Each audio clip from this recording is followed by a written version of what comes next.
రాష్ట్రంలో గత 3 రోజులుగా తనపై తెలుగుదేశం పార్టీ నాయకులు పనిగట్టుకుని దుష్ప్రచారం చేస్తున్నారని మాజీ మంత్రి వైఎస్ఆర్ కాంగ్రెస్ పార్టీ నేత గుడివాడ అమర్నాథ్ తీవ్ర ఆగ్రహం వ్యక్తం చేశారు. బుధవారం ఆయన మీడియాతో మాట్లాడుతూ తాను మాట్లాడిన మాటలు మొత్తం మహిళా లోకాన్ని ఉద్దేశించినవి కావని, కేవలం సభ్యత లేని ఒక వ్యక్తిని ఉద్దేశించి మాత్రమే అన్నానని స్పష్టం చేశారు. హోంమంత్రి అనిత గతంలో ప్రతిపక్షంలో ఉన్నప్పుడు, ప్రస్తుతం అధికారంలో ఉన్నప్పుడు చేసిన వ్యాఖ్యలు భరించలేని విధంగా ఉన్నాయని అమర్నాథ్ విమర్శించారు. చంద్రబాబు నాయుడు వెన్నుపోటు పొడిచి 2 ఏళ్లు విజయవంతంగా పూర్తి కావడంతో ఆ విషయాన్ని పక్కదారి పట్టించి రాజకీయ లబ్ధి పొందడానికే ఇప్పుడు మహిళలను రెచ్చగొడుతున్నారని మండిపడ్డారు.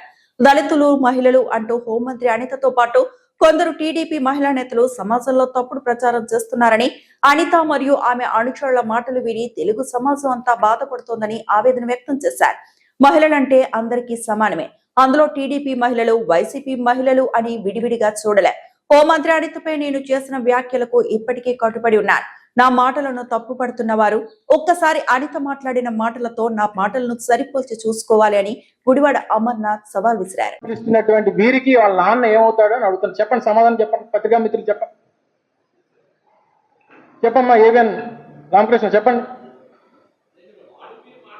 అడుగుతున్నాను చెప్పండి. అంటే నేను మిమ్మల్ని ఏమనట్లా, దానికి అర్థం ఏంటో చెప్పండి అని అడుగుతున్నాను. ఈ మాటలకి ఏ రోజున క్షమాపణ చెప్పింది ఆవిడ? ఒక రాజకీయ నేపథ్యం ఉన్నటువంటి కుటుంబం, ఒక ముఖ్యమంత్రి భార్య గురించి, ఒక మాజీ ముఖ్యమంత్రి భార్య గురించి, దివంగత మహానేత రాజశేఖర రెడ్డి గారి భార్య గురించి, వైఎస్ జగన్మోహన్ రెడ్డి గారి భార్య గురించి మాట్లాడినటువంటి మాటలు ఈ రకంగా ఇంత నీచంగా మాట్లాడితే ఏ ఒక్కరు తెలుగుదేశం పార్టీలో ఈరోజు మాట్లాడుతున్నటువంటి సోకాల్ నాయకులు, సోకాల్ మంత్రులు, మరి వారికి అప్పుడు మహిళా లోకం గుర్తురాలేదా? మహిళల పట్ల చేసినటువంటి అనుచిత వ్యాఖ్యలు గుర్తురాలేదా? ఈ చేసినటువంటి వ్యాఖ్యలకి వారిని ఏ రోజైనా సంజాయిషి అడిగారా?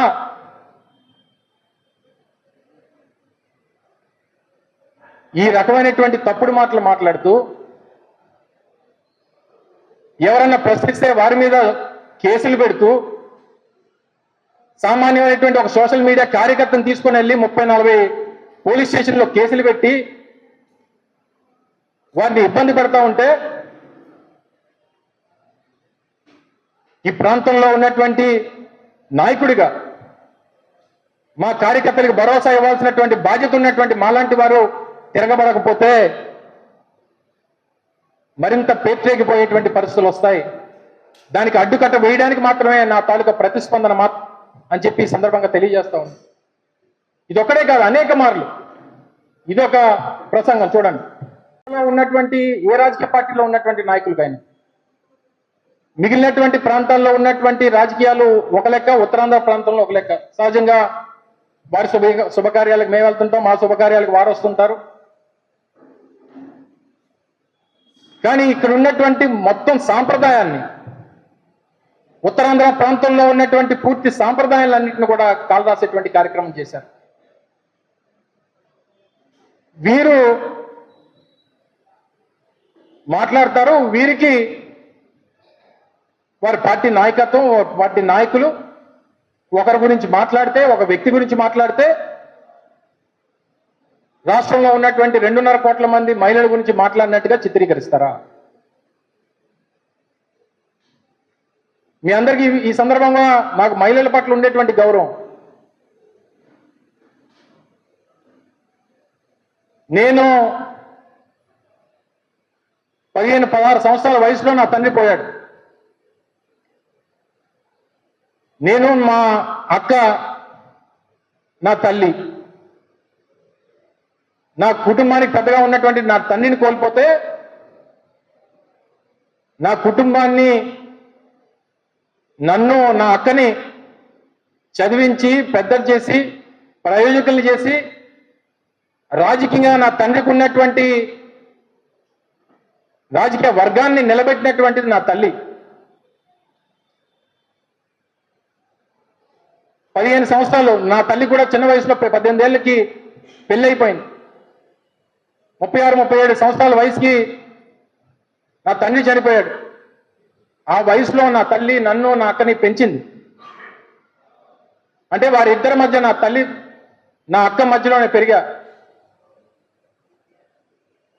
రాజకీయంగా నాకు బాటలు వేసింది నా తల్లి. 10 సంవత్సరాల ఆరోగ్యం బాగాలేకపోయినా ఆ రాజకీయ పార్టీకి సేవ చేసింది నా తల్లి. కానీ వారితో పాటు తర్వాత నా పెళ్ళయింది. నాకు పుట్టిన 2 బిడ్డలు ఆడపిల్లలు.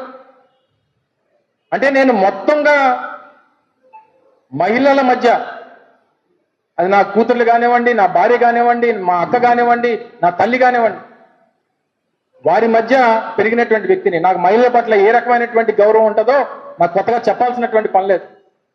నా రాజకీయ పార్టీలో ఉన్నటువంటి నా సహచరులను అడిగితే చెప్తారు, మా పార్టీ నాయకులను అడిగితే చెప్తారు. కానీ నీలాంటి వాళ్ళకి అది అర్థం కాదు.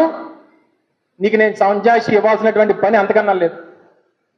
ఈ పార్టీలో నాయకులు ఒక్కసారి వారి సహచరులు మాట్లాడినటువంటి మాటలు ఒక్కసారి చూడండి.